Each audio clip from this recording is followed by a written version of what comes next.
Olá, você, telespectador da TV FIB. O programa FIB Cidadania está hoje trazendo a presença de Renato Delicato Zaiden, diretor administrativo de marketing do Jornal Cidade de Bauru, diretor do Grupo Cidade, que inclui a Rádio 96 FM, publicitário, enfim, o homem de imprensa, Renato Zaiden. Renato, prazer tê-lo aqui no nosso programa. Prazer, meu irmão. Você que é professor de imprensa há anos, manda um jornal aqui na nossa cidade, é formador de opinião e um dos melhores do interior do estado de São Paulo. Você entende que o trabalho da mídia pode ser feito na busca da cidadania, na busca da informação, na orientação da população de modo geral, conhecimento de assuntos relacionados à melhor qualidade de vida das pessoas. Isso sendo contento dentro dos órgãos de comunicação aqui da cidade, da região? Eu acho o seguinte, recentemente, na entrevista, nós dissemos que trabalhamos hoje num negócio de comunicação, mas um pouco mais além. Trabalhamos numa indústria chamada indústria do bem-estar. Eu, particularmente, acredito que a informação ela tem justamente o poder de transformar. Em informação, não em rádio, hoje em jornal, você trabalha com o que é importante e com o que é interessante. Em programas de entretenimento, muito mais interessante do que com o que é importante. Você precisa das duas coisas para poder justamente atrair o espectador, o leitor, a partir de levar a ele as informações necessárias, transformação. Uma pessoa bem informada, com certeza, ela está melhor preparada para um processo de cidadania, para saber dos seus direitos, saber dos seus. Então nós entendemos que em Bauru há uma pluralidade muito grande no meio de comunicação. Foi o primeiro canal de TV no interior da América Latina. Bauru foi a primeira cidade do interior do estado de São Paulo que tem um jornal em 7. Tem grandes de rádio, grandes profissionais que saíram daqui, inclusive muita gente saiu de fazer sucesso no mercado nacional, no mercado internacional. E é uma cidade com o privilégio de ter bons veículos de comunicação e justamente em função desse processo de ter bons veículos de comunicação, a cidade investe muito em educação. Uma das indústrias que mais cresce é a prestação de serviços no segmento de educação. Isso já faz parte, inclusive, do nosso PIB, ou seja, da nossa economia local e regional. Entendo que, sim, que eu vou colocando à disposição do consumidor, do receptor da mensagem, ele vai poder processar isso dentro do seu conhecimento e ter opções modificar o seu dia de uma comunidade. O que você acha, Renato, de rádio e televisão que são de caráter cultural e educativo? Eu entendo que cada vez mais as pessoas buscam as suas áreas de interesse. Você tem canais abertos, como você tem veículos de comunicação que são que têm uma programação eclética, que tratam de todos os tipos de assunto. Quando você tem uma programação unitária ou um veículo segmentado, seja uma revista, seja um jornal especializado, você tem uma fatia mais específica de necessidade de ao seu tempo e buscar informação com exatidão. Então, acho que existe espaço que tratam de tudo e o tempo todo, mas existe um espaço importante e crescente.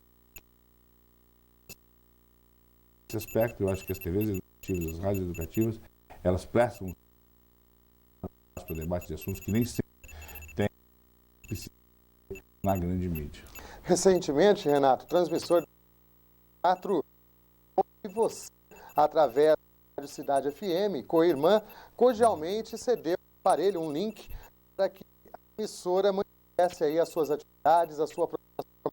Apesar desta concorrência, da competitividade dentro deste mercado publicitário, é possível manter esse funcionamento dentre os órgãos, os meios de comunicação.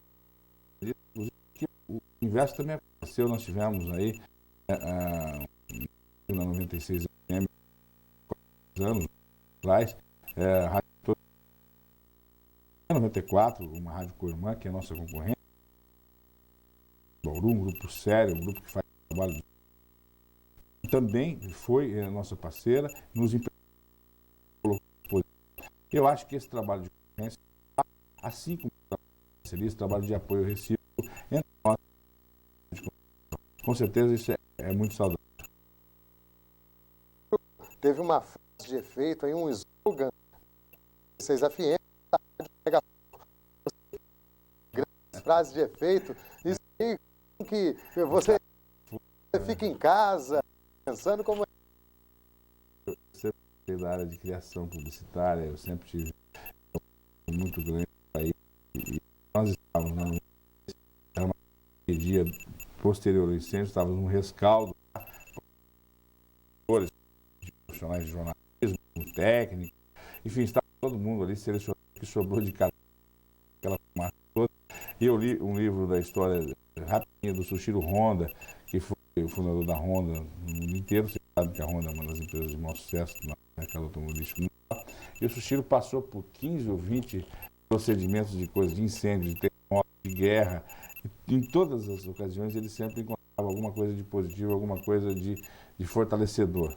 Então nós acabamos de ler a passagem entre os nossos funcionários e eu disse o seguinte, quer dizer, essa rádio como Fênix pode renascer das cinzas é porque essa rádio é fogo, fogo no sentido que a gente vai estar trabalhando, a gente vai estar voltando. Naquele dia, transmitindo diretamente das precárias instalações da cozinha da rádio, a única coisa que sobrou intacta, com o transmissor colocado ali no banheirinho, a gente voltou para a Rádio Fogo. E esse slogan ficou porque foi o slogan que marcou a reconstrução da 96 e também uma nova etapa de grande crescimento, de grande desenvolvimento. Então, essas frases, elas nascem, eu acho, da verdade. Sempre. A gente não podia também deixar de falar do campo político, né, Renato? Vamos falar especificamente sobre de intenção de voto. Nós estamos a pouco mais de 4 meses das eleições municipais, que trará o novo prefeito. O jornal deve elaborar uma pesquisa com a população para ver qual a intenção do eleitor bauruense, se já não o fez. Como é feito esse tipo de trabalho? O que a pesquisa realmente mostra? Mostra o desejo de momento do eleitor? Fale um pouco dessa sua experiência nesse assunto. Bom, nós, juntamente com o Jabur, há muitos anos assumimos o controle da área editorial do jornal, vimos fazendo um trabalho de transição, implantando um modelo novo de redação e investimos muito em pesquisa. Fizemos isso com outros veículos de comunicação. Na época era permitido você diretamente fazer outra pesquisa, você buscar os resultados, você buscar. Posteriormente, a legislação, eu acho que foi muito bom, ela foi sendo melhor elaborada, ela foi se aperfeiçoando, e hoje você não pode fazer a sua própria pesquisa, divulgar a sua própria pesquisa, sem critério, sem registro, e sem um instituto de pesquisa, que eu acho que são profissionais especializados, e o jornal entende que nós temos um monitoramento nosso, um monitoramento extraoficial, enquetes que nós fazemos aí, 2, 3 mil enquetes, semana passada mesmo fizemos uma, mas isso não serve para qualquer base, para ser publicado, para ser divulgado, até porque a gente não entende que a metodologia seja perfeita e retrate com exatidão aquele momento. Mas a gente tem para um monitoramento interno, não só na política, mas outros assuntos que são tratados nas nossas diversas editorias. Sim, a exemplo da eleição passada, contratar institutos de pesquisa como fizemos. E não só um, contratamos até 2, porque numa cidade com 350, 400 mil habitantes, que hoje tem pela primeira vez uma eleição, terá pela primeira vez uma eleição em 2 turnos, é muito importante que você apresente a maior precisão possível nesses resultados da pesquisa. Eles demonstram, na minha opinião, naquele momento, a tendência, mas eles podem influenciar, sim, no acentuamento de uma tendência ou de outra tendência. A nossa função enquanto comunicadores, enquanto veículo de comunicação, é a de justamente levar a informação à opinião pública, dar a ela todos os instrumentos para ela fazer as suas análises e as suas avaliações. E pontuar quando é necessário, se colocando, se posicionando a favor ou contra qualquer assunto que seja importante, que seja vital, que naquele momento o veículo tenha um posicionamento. Mas eu acho que nós devemos ter muito cuidado da forma como colocamos essas pesquisas para que elas realmente atendam à necessidade de informação do eleitor e da opinião pública e não de manipulação. Como o JC marca as suas posições dentro deste campo político, do seu editorial? É feito com bastante precisão e também com um diálogo interno ali, né, Renato? Com certeza. O presidente do nosso grupo, o Dr. Lucido Franciscato, é um homem que foi político, Ele está fora da vida pública como político há mais de 20 anos e ele nos deu a oportunidade de nos dar o respaldo, juntamente com o Érico, que é ao seu lado, o outro grande empreendedor do Grupo Cidade, de tomarmos as decisões editoriais que achamos melhores. E eu tenho ao meu lado um profissional que está com muito tempo comigo, chamado João Jabur, mais a Gisele, que é a nossa editora, e a gente conversa muito sobre isso, porque o Jornal da Cidade, ele pertence à comunidade, é uma empresa, ele tem que atender a todas as expectativas do seu universo de leitores em Bauru e 45 cidades da região. É muita responsabilidade colocar a informação no papel, deixar aquilo escrito, hoje também na internet, e passar isso inclusive para a nossa rádio 96 FM, para que ela possa utilizar no seu jornalismo e levar para os nossos ouvintes. O equilíbrio, você policiar você mesmo é uma coisa fundamental dentro desse processo, porque nós estamos com pessoas e seres humanos e logicamente têm as suas preferências filosóficas, religiosas, futebolísticas, no entanto, de sabor, cor e cheiros e tal. Então, a gente tem que procurar ter sempre um equilíbrio no sentido de fazer um jornalismo independente, um jornalismo que transcenda qualquer tipo de sectarismo. Essa é a nossa função, essa é a nossa missão e a gente tem sido muito feliz disso, porque a gente tem muito diálogo antes de colocar qualquer coisa no papel. Como você analisa, Renato, o quadro político da nossa cidade? Esse quadro de cassações de prefeito, vereadores, prisão de prefeito, vereador, essa onda de denúncias de possíveis irregularidades na administração e também algumas discussões de baixo nível. Qual a sua visão? Minha visão é muito clara e ela está sempre nas páginas do Jornal da Cidade, mas eu entendo que você tem um lado muito triste de tudo isso, que é essa história, as histórias que sucederam de encontros, de desencontros, de brigas, de atitudes aí que foram dadas e punidas, né? E isso é muito ruim. Por outro lado, você tem, tudo isso aconteceu porque atitudes erradas não respeitaram leis e processos éticos, e também você tem esse quadro porque existe uma imprensa pluralista, uma imprensa que denuncia, uma imprensa que vai atrás, que investiga, que mostra aquilo que está errado, e existe uma população que cobra e tem um processo de amadurecimento político. Nós há muito tempo que não temos uma trégua, há muito tempo que você não Bauru num ritmo de desenvolvimento, de crescimento, aquele desejado por todos nós, mas eu entendo que, ao final desse ciclo todo de dificuldades, de discussões, de denúncias, de brigas políticas, isso tudo discutido à luz da opinião pública, até porque, a partir do momento que a própria Câmara passou a ter uma cobertura das TVs, uma cobertura das rádios, né, além da cobertura da impressa, tudo ficou muito mais visível para a opinião pública. Então, nós estamos num processo que eu diria de preocupação aquilo que já aconteceu, eu tenho com muita expectativa e com muita esperança aquilo que vai acontecer após esse processo todo, porque eu acredito que todos nós amadurecemos muito ao longo desses últimos anos. Nessa expectativa de esperança, nós temos aí o quadro de candidatos a prefeito mais ou menos definido, faltando a indicação de alguns candidatos a vice. Quais as perspectivas que você tem das eleições deste ano e como você acha que deveria ser o perfil do próximo prefeito que pode vir a tirar a nossa cidade dessa celeuma toda? Eu entendo que essa eleição vai ser uma grande festa cívica, porque ela é a primeira eleição que nós temos 2 turnos. Essa eleição deve ter de 11 a 12 candidatos no primeiro turno, talvez algumas composições aí partidárias possam reduzir para 8 candidaturas aí, com 2 candidaturas aí aparentemente despontando, mas que isso, nenhuma situação dessa pode ser tida como definitiva, porque senão você não precisava nem fazer eleição. E essa festa da democracia é que me empolga, é que realmente nos entusiasma bastante. E o processo político de 2 turnos, quer dizer, ele muda muito porque os candidatos terão que discutir propostas, discutir conteúdo programático, discutir problemas da administração, demonstrar conhecimento profundo sobre isso, né? Além, é claro, do carisma, de uma boa campanha, de um trabalho publicitário, de um trabalho de marketing que vai ser acessório, mas não será o principal. Por outro lado, você tem uma coisa interessante que eu acho que é o seguinte, quer dizer, não é só o conteúdo do candidato, a capacidade que ele tem de falar bem, de conhecer os problemas da cidade, mas o histórico dele em fazer e cumprir promessas, a capacidade que o povo vai estar valendo. Eu entendo pessoa que está dizendo isso tem história para dizer isso, tem capacidade de fazer o que está prometendo? Ou será que quando ela chegar lá, como acontece com vários candidatos depois de eleitos, mudam a regra do jogo, mudam a ótica e mais uma vez o eleitor se sente traído, se sente enganado?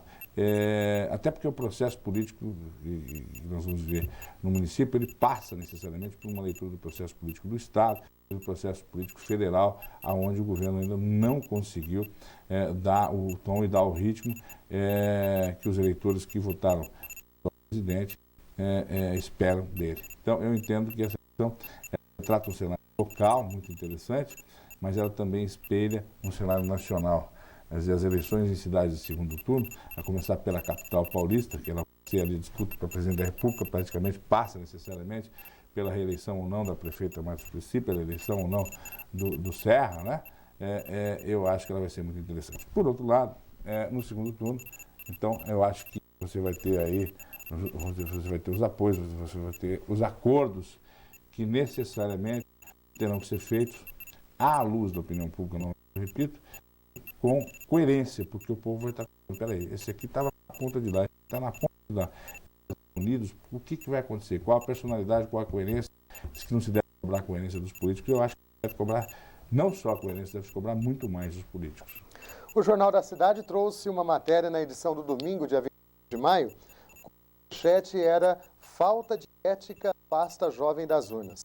A matéria fala que o voto facultativo a partir dos 16 anos ainda não estimula boa parte dos jovens. É isso mesmo?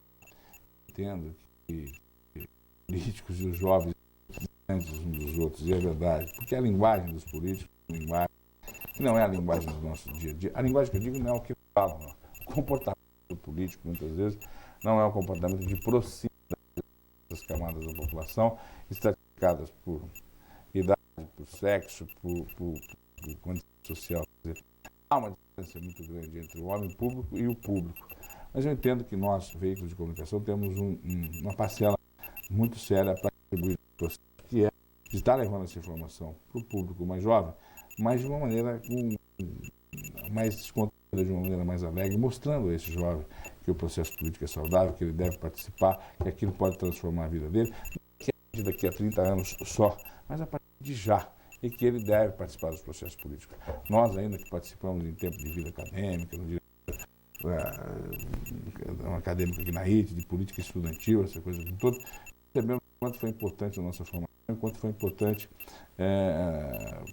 como experiência para que a gente pudesse usar depois no dia a dia. A política não é só a política partidária, acho que a política tem que ser feita a partir da escola, a partir do primeiro grau, a partir do segundo grau, a partir do clube que ele frequenta, a partir do bairro que ele mora. Essa participação, ela deve ser estimulada. O jovem participa hoje e muito das ONGs. O jovem hoje, pesquisa recente mostrou que ele é ético, que ele tem, que essa geração não está perdida. Eu acho que nós, que somos mais adultos, que temos uma experiência maior, que devemos descer às vezes do pedestal e buscar estar mais próximo dessa geração que está chegando aí, conversar, entender a linguagem deles. É mais fácil a gente fazer isso do que da gente, porque às vezes a gente mantém um pouco distante. E dentro desse tópico eu vou além também. Há pessoas com mais de 60 anos que não precisam obrigadas a votar mais numa eleição, elas também se sentem desestimuladas, né, com o atual cenário político que vem acontecendo, não só aqui em Bauru, mas também no nível geral, né? Aí você percebe o seguinte, eu acho que 70 anos a 30 anos de já está fim de carreira.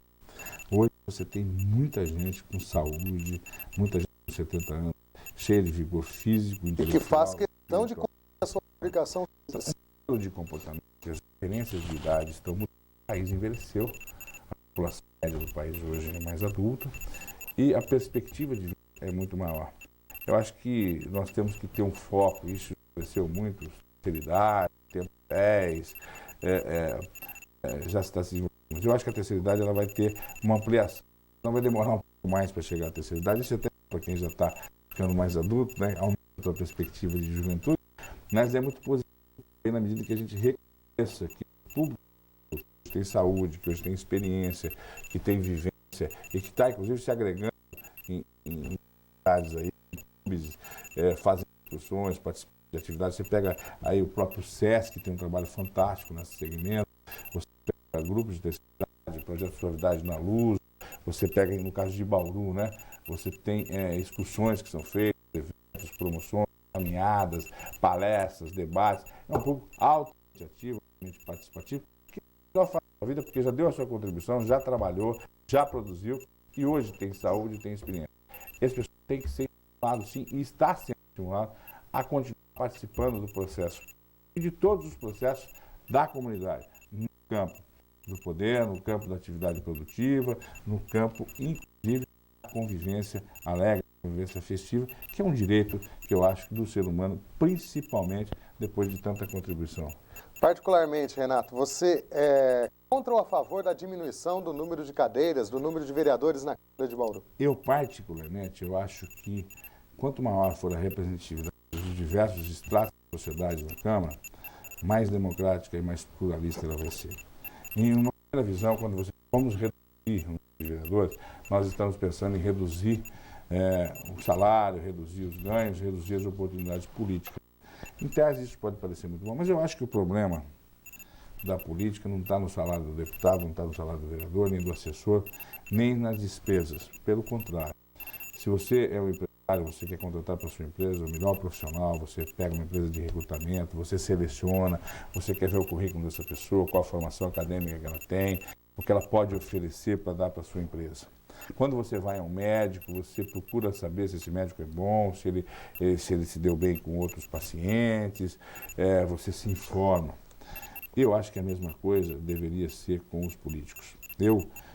Quando vou votar, eu procuro votar com consciência, saber quem são aquelas pessoas, quais as propostas, quais os históricos dessas pessoas. E acho o seguinte, assim como eu não tenho a menor preocupação em pagar o preço correto por alguma coisa que tenha para mim algum valor, eu acho que eu pagaria com satisfação o salário do político enquanto cidadão, desde que ele me representasse bem e representasse os interesses públicos do Legislativo, dentro da municipalidade, do governo, do Estado, da Assembleia Legislativa, da Câmara e do Senado, né? E da Presidência da República, dos ministérios. Eu acho que nós temos que pensar que é o seguinte, nós precisamos ter bastante gente no mundo da política e remunerar dignamente esses políticos, porque o cidadão vai deixar a vida, às vezes, a se afastar de uma carreira pública, de uma carreira privada, vai se dedicar à vida pública e depois você quer que ele volte ali sem uma condição de trabalho. Eu, particularmente, acho que nós devemos pensar com maior profundidade, maior amplitude sobre esse problema da redução de número de representantes no Legislativo. Não sei se ponto isso pode ser positivo. Não. Agora, saindo do campo político, entrando no mercado publicitário. É público e notório o difícil momento econômico pelo qual atravessa o nosso país e, em consequência disso, vem aí a queda de anunciantes nos veículos de comunicação de um modo geral. Gostaria de saber, na sua visão, qual o trabalho que deve ser feito para se dar mais consciência ao anunciante de que ele não está gastando com propaganda, de que ele está investindo em propaganda, investindo no nome da sua empresa. Alguma estratégia, Renato? Eu acho que sim, até me permita ser um pouco pedagógico nesse sentido. Eu entendo que a propaganda é uma ferramenta de uma atividade chamada de marketing, né? Que engloba a pesquisa, a distribuição, a compra, a venda.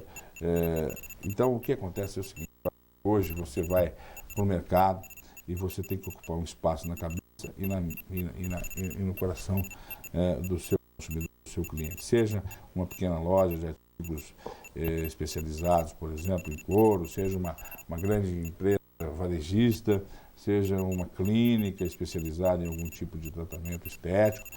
Nós precisamos de uma comunidade de 400 mil habitantes, 350 mil habitantes, de uma região de 1,5 milhão, 2 milhões de habitantes, informar o mercado, onde nós estamos, quem nós somos, o que fazemos, como fazemos.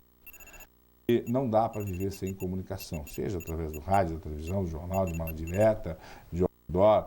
Os meios eles vão ser escolhidos de uma forma técnica, mas a necessidade de se comunicar, a necessidade de informar, ela não deixou de existir.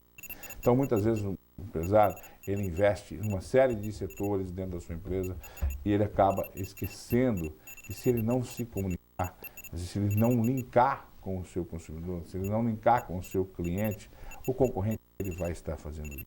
E na cabeça do consumidor diz o seguinte: se você não fala comigo é porque você não me quer na sua empresa, você não tem nada para me oferecer. Então, o empresário hoje, seja ele um microempresário, seja ele um grande empresário, ele com certeza já está passando dessa fase de conscientização, consciente que ele precisa e deve investir em comunicação. Comunicação de qualidade, comunicação de conteúdo, com adequação, custo-benefício.